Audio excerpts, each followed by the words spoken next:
Una recompensa de $15 millones para quien facilite su trabajo.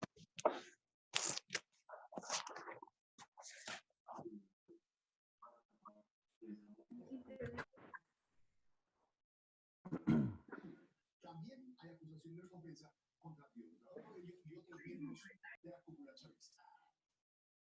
Pero también está repitiendo las 19 en Colombia. El reporte indica que el número de muertes llegó a 6, con dos Debe decir que son 25 los muertos. 187 personas contagiadas. El número de recuperados es de 6 personas, entre ellas la extranjera que estaba hospitalizada en Cartagena. En el segundo día del evento en Colombia también hubo contrastes. En Soacha, uno de los lugares de aglomeraciones durante el inicio de la medida aquí en Bogotá, hoy cambiaron las cosas y no hubo congestión en el Transmilenio. En otras ciudades, sin embargo, se presentaron violaciones al aislamiento. Bueno, mis doctores, qué pena con la interrupción. Esos son gajes del oficio. El tema es que no vale 80.000 pesos, vale $149. Nosotros ya, o yo ya estuve haciendo la gestión y algunos docentes me han dicho que igual también se cae cuando han adquirido cuando han pagado.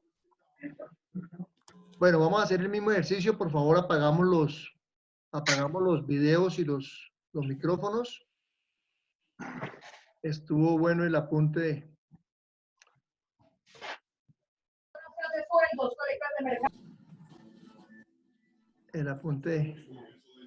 del pantaloncillos. Estamos en este momento 40. Vamos a esperar 2 minuticos.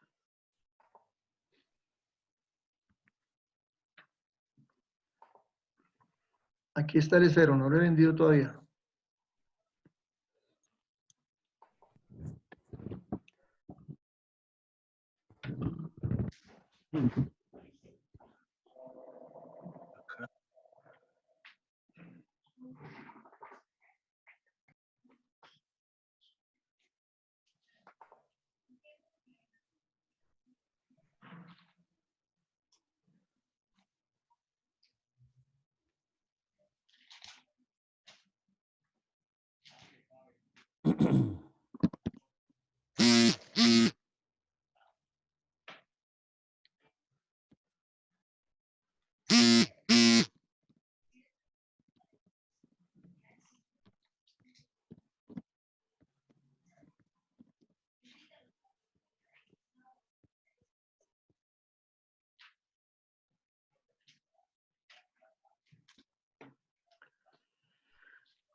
Vamos 47, son las 7 y 2 minutos. Vamos a esperar hasta las 7 y 5 a ver cuántos llegamos.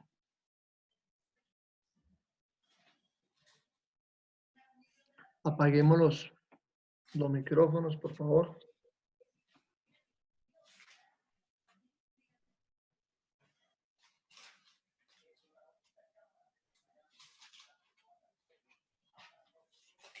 Bueno, ya somos 51. Vamos a empezar para 52. Les estaba diciendo entonces que el consentimiento requiere de una formación y en esta formación del consentimiento concurren 3 etapas: la oferta, la aceptación y la contraoferta. Algunos doctrinantes dicen que solo son necesarias las 2 primeras. Yo soy de la línea de que se requieren las 3. Entonces dijimos en el ejercicio que yo le estaba vendiendo el bolígrafo a ustedes porque tenía unas características y que valía 5.000 pesos, ¿verdad?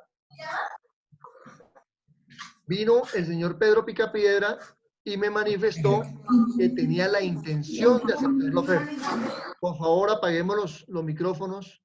Me estoy enterando aquí de unas cosas que no quisiera. Montealegre, por favor. Les decía, vino Pedro Picapiedra y me dijo: doctor, yo estoy interesado en adquirir ese bolígrafo por las circunstancias que sean. Yo le digo, bueno, si usted está interesado, cerremos el negocio. Él me dice, no, yo estoy interesado, pero no tengo los 5.000 pesos que vale el bolígrafo. Tengo solo 3.000. En ese momento, para algunos doctrinantes, la aceptación queda condicionada. Para otros doctrinantes, en los que yo me incluyo, lo que se presentó fue una contraoferta. Una contraoferta que necesariamente requiere de la aceptación o no del oferente para que se perfeccione el negocio jurídico si la aceptación es afirmativa. Me explico. Dice el señor Pedro Picapiedra, bueno, doctor Luis Ignacio, yo le compro ese bolígrafo, pero en realidad solo tengo 3.000 pesos. En el momento en que él me dice que tiene solo 3.000 pesos, para algunos doctrinantes, los que hablan de que solo se requieren 2 elementos, está diciendo la aceptación es condicionada. Para otros doctrinantes, en los que yo me incluyo, que somos los que pensamos que pueden concurrir las tres etapas, se presentó una contraoferta en la cual el oferente termina decidiendo esa contraoferta. Es decir, si yo a Pedro Picapiedra le digo, bueno, señor Pedro Picapiedra, deme los 3.000 pesos y yo le entrego el bolígrafo, ahí se perfecciona el negocio jurídico. Pero se requirió para el perfeccionamiento ¿de qué? De que existiera una tercera etapa que se llama contraoferta. Yo les coloco ahí en los apuntes, les coloqué un ejemplo pues un poquito más sencillo. Entonces, mis estimados doctores, para la formación del consentimiento se requiere de la manifestación de la voluntad mediante una oferta, bien sea a persona determinada o a personas indeterminadas, la aceptación de esa persona indeterminada o esas personas indeterminadas, y puede acontecer para unos que la hombre, que está ocupado. sea condicionada o para otros que haya una contraoferta. Ustedes me dirán, ¿cuándo la aceptación puede ser plural? Cuando yo hago una oferta plural, cuando yo me acerco a un grupo determinado de personas, ustedes estudiantes de Derecho, y les digo, requiero 5 personas para que trabajen en mi oficina de abogado como dependientes judiciales. Levantan la mano, o sea, la oferta está dada no a una persona, sino a 5. Si 5 personas del grupo al que yo le hago la oferta manifiestan la aceptación, en ese evento se perfecciona el ejercicio. No estamos tan juiciosos hoy con el tema de los micrófonos, estamos escuchando muchas cosas que no vienen al caso. Preguntas, mis estimados doctores, con respecto a estas 3 etapas para la formación del consentimiento.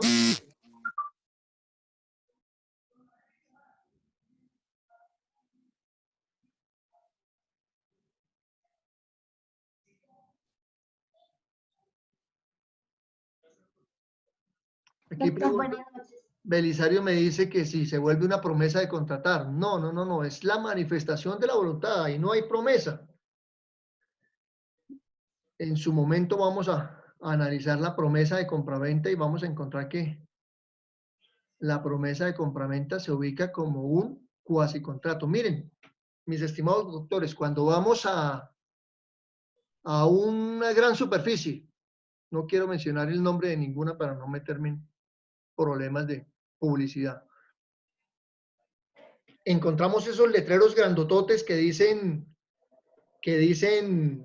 a ver, determinado producto a 50.000 pesos.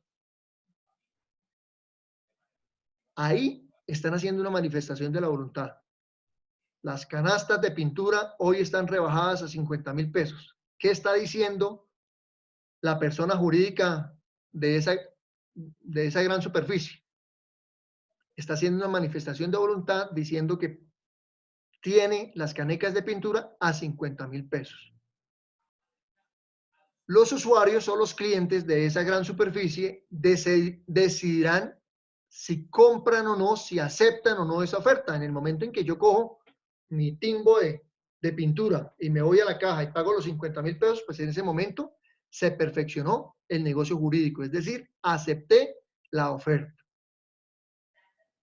De pronto en una gran superficie no suceda, pero de pronto en la ferretería de la esquina puede pasar que coloquen el letrero del timbo de pintura a 50.000 pesos y yo vaya y le diga al dueño de la ferretería o del almacén de pinturas de la esquina, le digo, pues no tengo 50.000, pero tengo 45, me deja el galón de pintura en 45 y de pronto él me dice que sí. En el momento en que él acepte esa contraoferta, se perfecciona el negocio jurídico, pero no estamos hablando aquí de promesa de compraventa.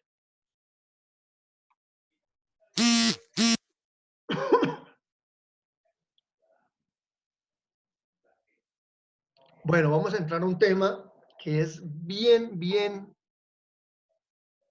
importante para algunos, los que somos apasionados o nos gusta el derecho, pues es un tema bastante Perdón, apasionante y es perdón, el, profe, disculpe, una pregunta.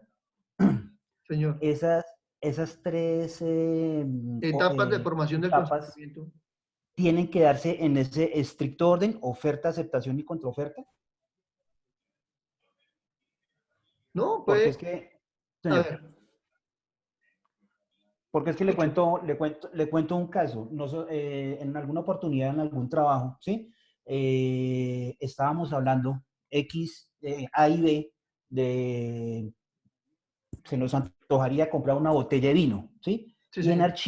en archivo existía un personaje que siempre nos escuchaba y el hombre siempre nos llegaba con las botellas de vino. Obviamente, pues no se las compramos, pero el hombre siempre hacía esa oferta. Entonces, la pregunta es, sabiendo que pues, no hay ningún tipo de compromiso contractual con el personaje de este archivo, ¿es necesario que estas tres etapas estén en ese orden determinado: oferta, de aceptación y contraoferta? No, lo que pasa es que, a ver, me cuesta trabajo ahorita ver un orden diferente. ¿Por qué? Yo hago la manifestación de la voluntad, ¿verdad? Sí, sí, señor. La manifestación de la voluntad es, voy a vender ese esfero. Pero una manifestación de la voluntad también puede ser inversa. ¿Cómo sería? Necesito un esfero. Esa es una oferta. Estoy necesitando un esfero y dirijo esa oferta a todos ustedes. Del salón sale Pedro Picapiedra y me dice que él tiene el esfero. Es decir, está aceptando la oferta. ¿Cierto? Sí. Y en ese momento él establecerá las condiciones de esa aceptación. Él va a decir, claro, señor Luis Ignacio, yo le vendo el esfero en 5.000 pesos. Yo le diré, uy, no, sí necesito el esfero, pero no tengo 5.000 pesos, tengo 3.000. Si él los acepta, se perfecciona el negocio. Aquí, Okay. en el ejemplo que yo coloqué, se perfeccionó el negocio, pero perfectamente no puede pasar. Pudo haber pasado que yo les dije a mis estimados doctores que me compraron el bolígrafo en 5.000 pesos porque tenía muchas características y ninguno de ustedes aceptó. Conclusión, yo me quedé con el bolígrafo.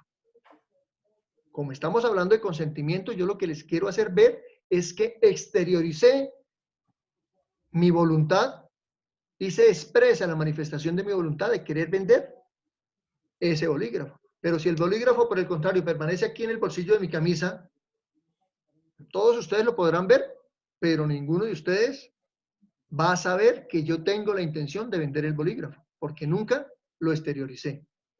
Ok, perfecto, profe, gracias. ¿Qué otra inquietud tienen? Válido el aporte, mi estimado doctor. Gracias, profe, muy amable. Me pregunta Belisario, ¿la oferta es similar a una cotización?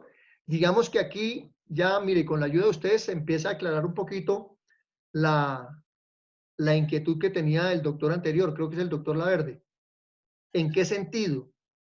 En que mire que se genera en la cotización, ¿qué estoy haciendo? Estoy expresando mi voluntad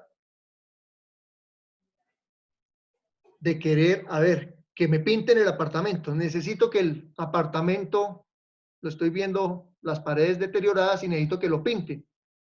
Estoy haciendo esa manifestación de mi voluntad, ¿cierto? Que requiero contratar la pintura de mi apartamento. Simplemente en mi manifestación de voluntad digo, recibo cotizaciones. Esa es parte de la oferta. ¿Quién está interesado en pintar mi apartamento? La persona que esté interesada en pintar mi apartamento, con el mayor gusto, le recibo la cotización y después de que yo estudie las cotizaciones, terminaré aceptando la cotización que sea más favorable. Pero ojo que esa aceptación es dentro de la oferta. ¿Por qué? Porque quien presenta la cotización está aceptando de manera tácita. Viene Pedro Picapiedra y me dice, en sobre cerrado, me dice, yo soy pintor de profesión y pinto su apartamento en la suma de 1.500.000 pesos. Usted coloca los materiales, solo la mano de obra.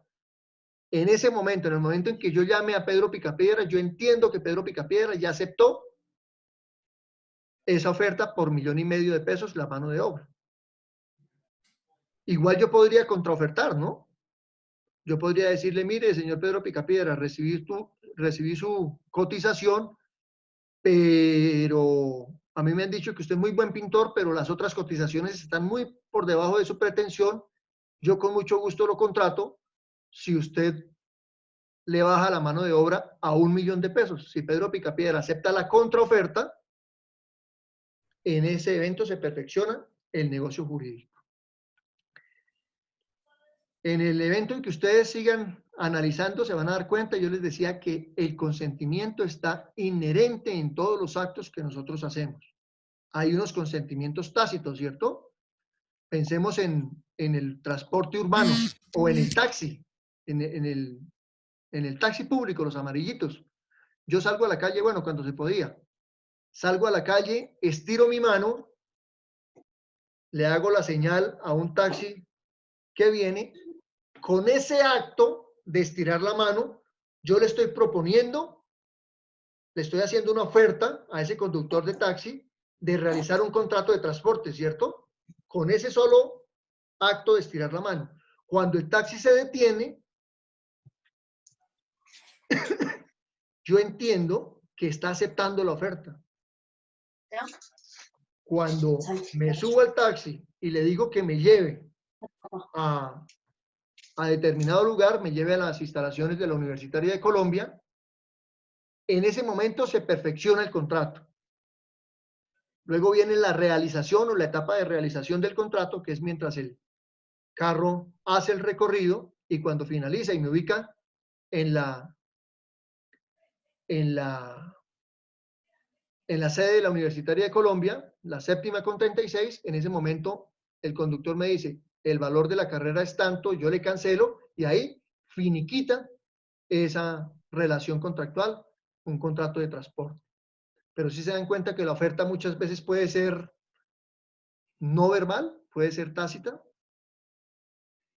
Cuando yo me ubico en el paradero de Transmilenio, digamos que tácitamente estoy expresando mi voluntad de realizar un contrato de transporte con la empresa Transmilenio.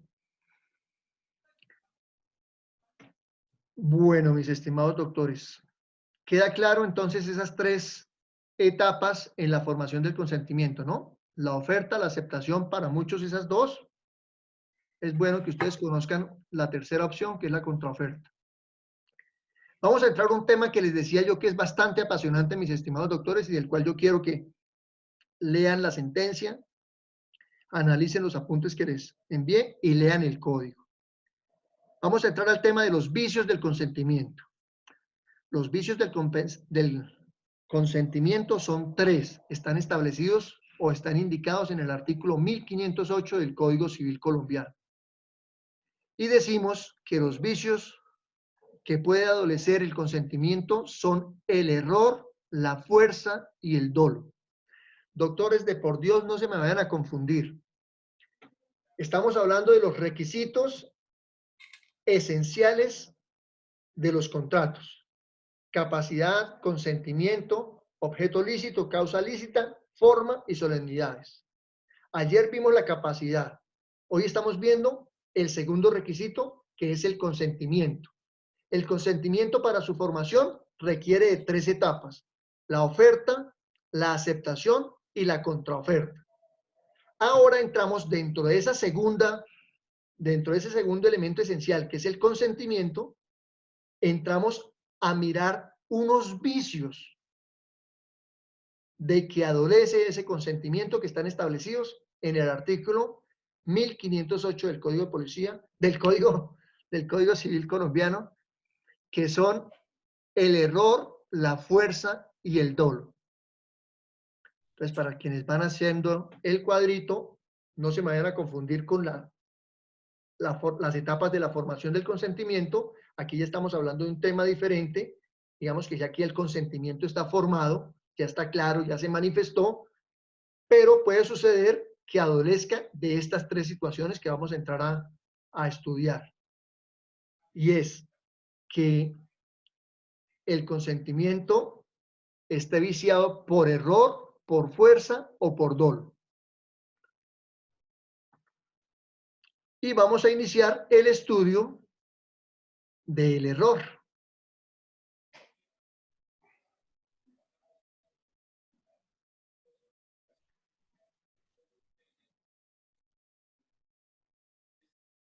El error es un concepto equivocado que se tiene de la realidad. Estamos hablando, mis estimados doctores, jurídicamente dentro del tema de el consentimiento. Yo sé que la acepción de la palabra error tiene muchas más situaciones. Si miramos el diccionario de la RAE, pues el término error tiene como 27 acepciones en el español colombiano. Pero para este evento estamos hablando de que es un concepto equivocado que se tiene de la realidad.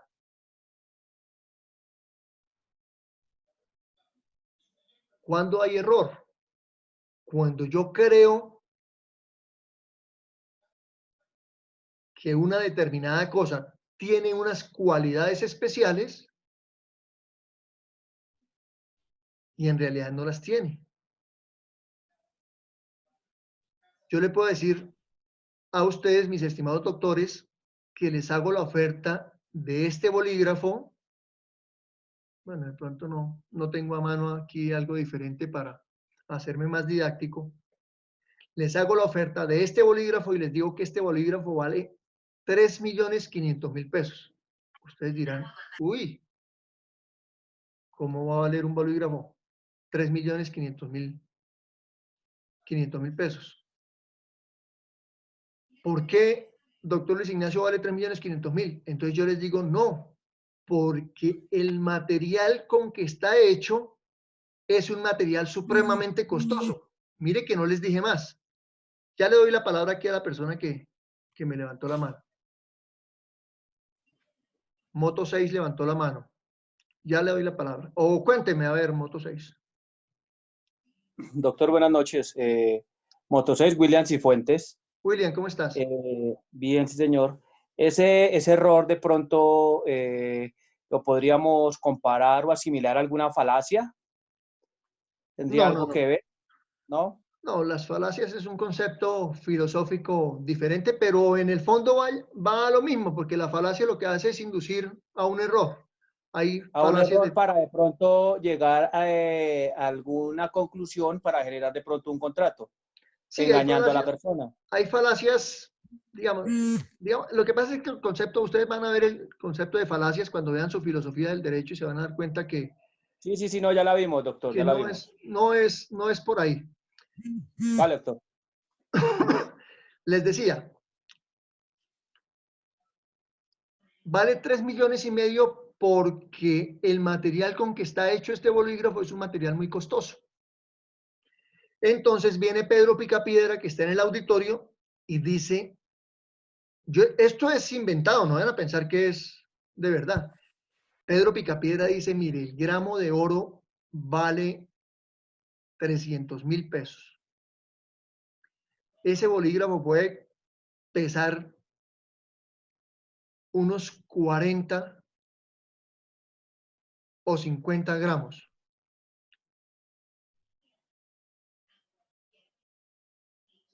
Si costara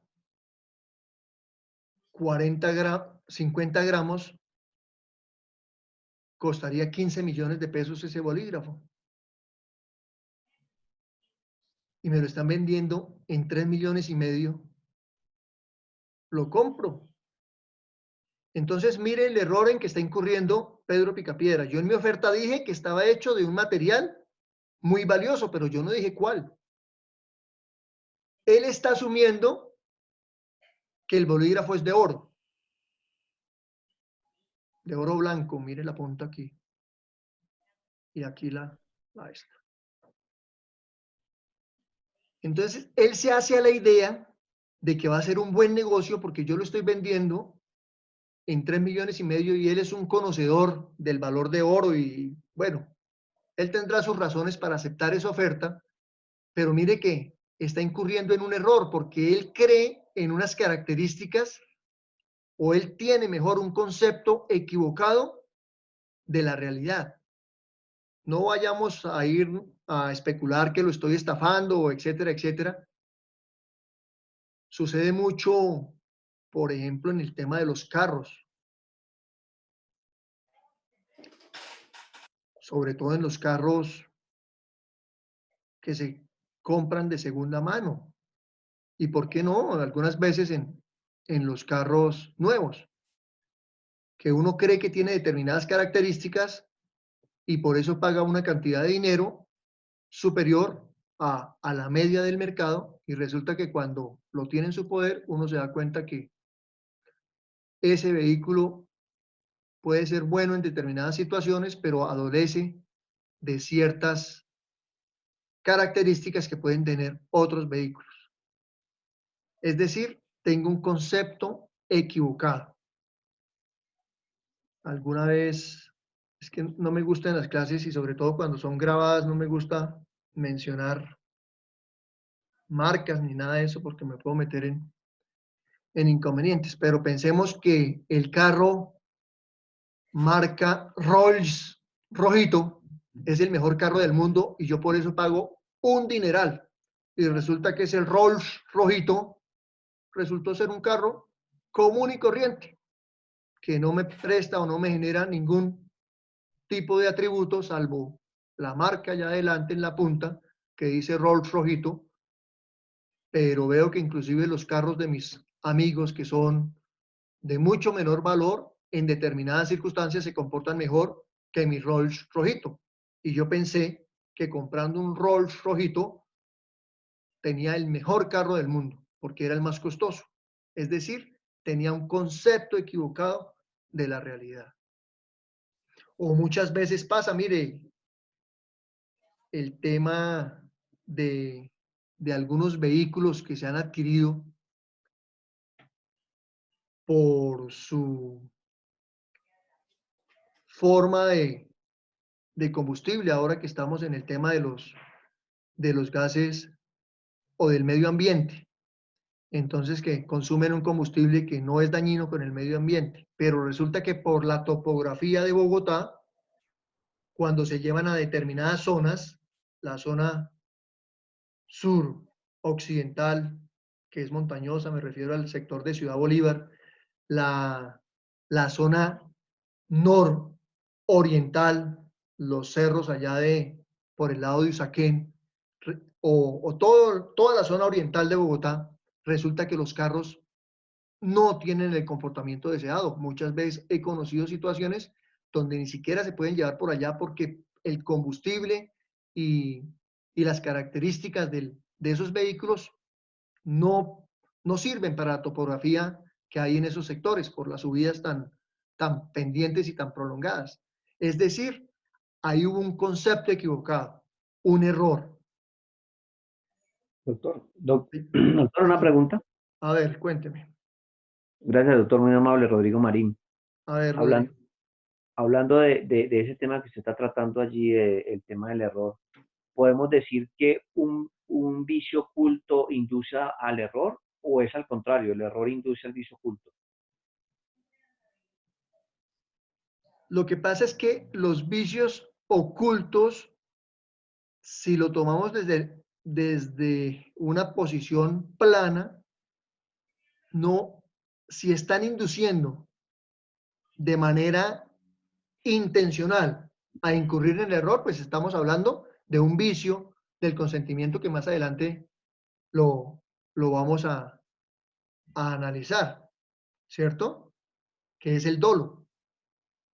Sí, Pero cuando no se conoce ese vicio, pues la ley, y ustedes creo que en su procesal lo van a ver, hay un evento que se llama los vicios redimitorios. Es la situación, por ejemplo, cuando uno compra un apartamento nuevo y por el asentamiento de la torre en una propiedad horizontal, en un edificio, y por el asentamiento de la torre, o sea, cuando lo compramos nuevo está perfecto, ¿cierto? Bonito.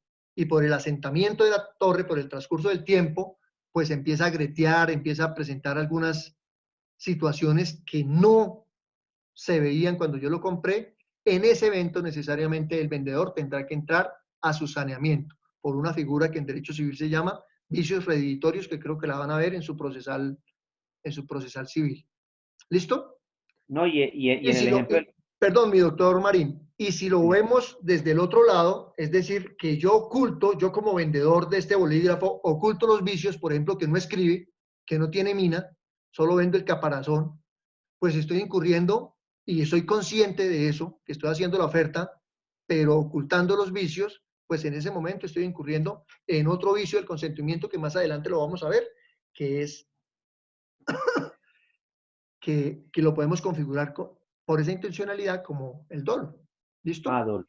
Sí, porque en el ejemplo que usted estaba poniendo de los carros se da mucho eso, ¿no? El tema Sí. de los Ahora, cultos. en ese evento, ustedes se dan cuenta que cuando uno, o los que conocen, cuando uno va a comprar determinados productos, dichos productos tienen una carta de características, ¿no?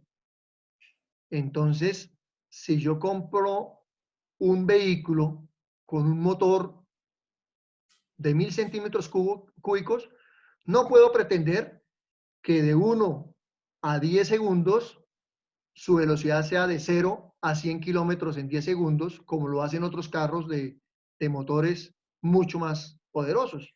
Entonces, en la carta de instrucciones o de características va a decir qué características tienes. En ese evento, el vendedor no está incurriendo en un error y de pronto yo como comprador sí puedo estar incurriendo en un error en el sentido de que le estoy generando unas características que no tiene al producto que estoy adquiriendo.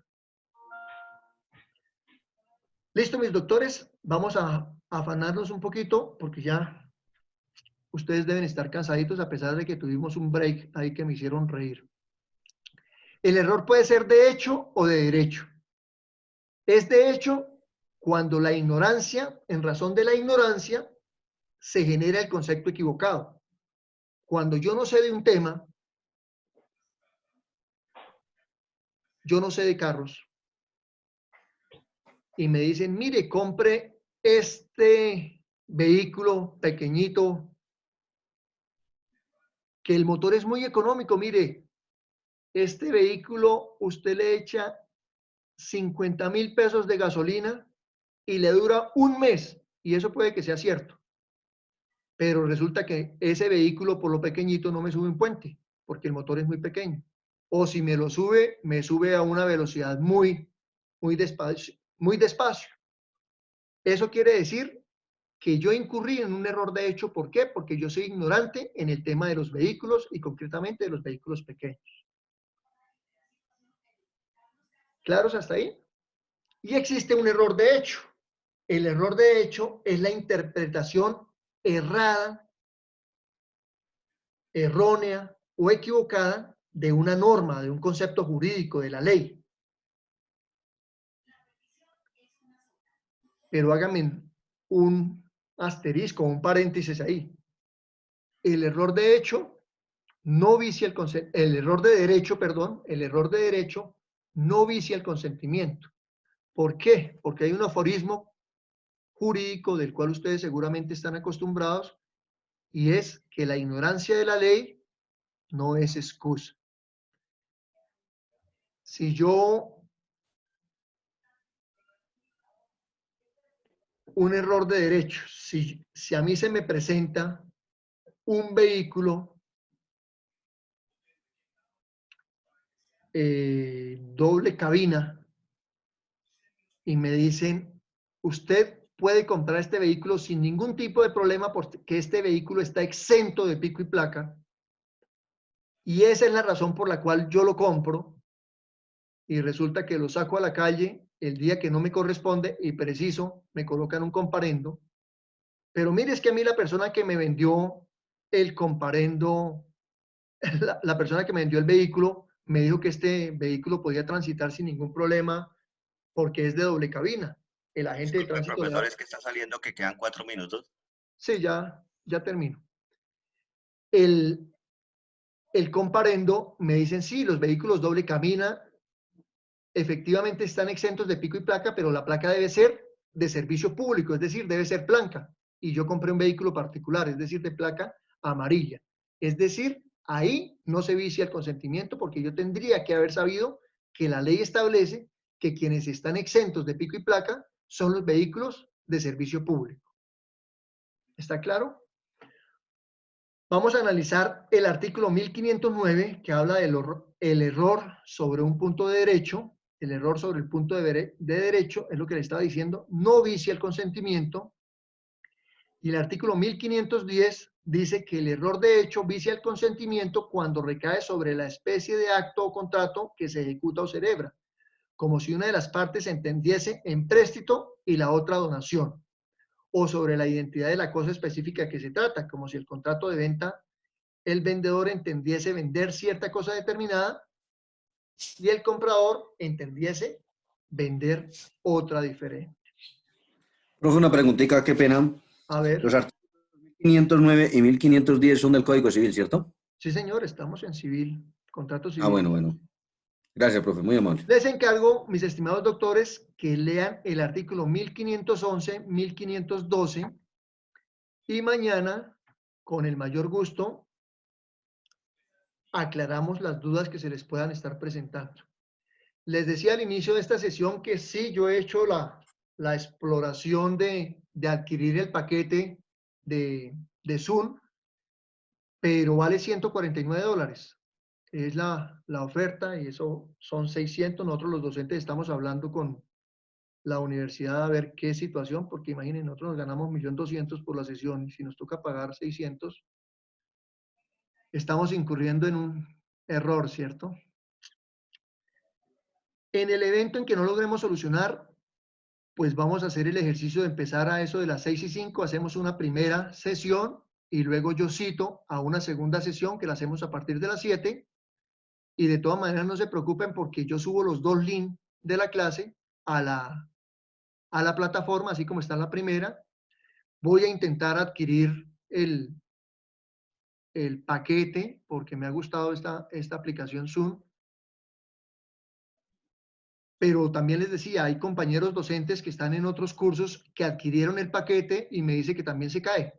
Parece que el tema también es de red. Nosotros hemos contado con suerte porque parece que esta hora como que no es tan fuerte hablando de ocupación de la red y nos ha ido relativamente bien. De hecho, yo tenía claro que eran 40 minutos, no sé por qué las 2 sesiones anteriores nos permitió el tiempo. Mis estimados doctores, que pasen una feliz noche, cuídense, por favor, no salgan de la casa, cumplamos las normas o las recomendaciones de sanidad, que tengan una feliz noche y que Dios me los bendiga. Que estén muy bien. Buenas noches, profesor Ignacio. Muchas gracias. Y, sí, para usted también lo mismo. Cuídese. Buenas noches. Gracias, profesor. Gracias, profe. Gracias, Chao, profe. profe. Descanse. Gracias. Profe, muy amable por su... Gracias, profe. Feliz noche. Thank you very much, teacher. Hasta mañana, gracias. Chao. Negra, buenas noches. Lo mío es el inglés. ¿Qué dice Ernesto?